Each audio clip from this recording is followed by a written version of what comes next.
Hello guys, meron din ba kayong na-order na heavy duty stapler gun? Ito sa Mitsubishi po ito. At hindi nyo alam kung paano ilagay yung bala niya. Ito po, ganito po 'yan.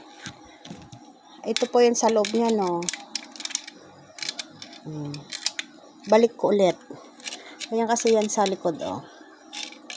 Ayan, ibalik natin ulit. Tapos ito, i-insert nyo lang ganyan. Ayan. Ngayon, kung paano naman maglagay ng bala, tanggalin po natin. I-push nyo pong ganyan, tanggalin natin.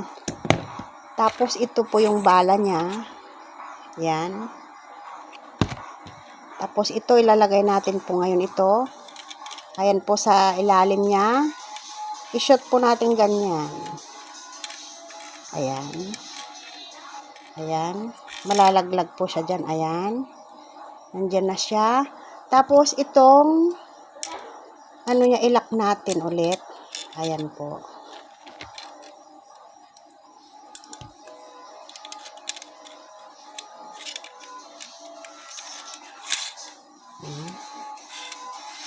Ayan. Tapos, sa unahan, sa niya, ganun po i-push natin para mag-lock. Ayan. Okay, testing po natin ngayon. Dito sa kahoy.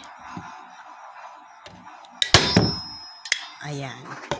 Ayan na po siya. Ayan. Mahirap na pong tanggalin yan. Ayan. Thank you for watching.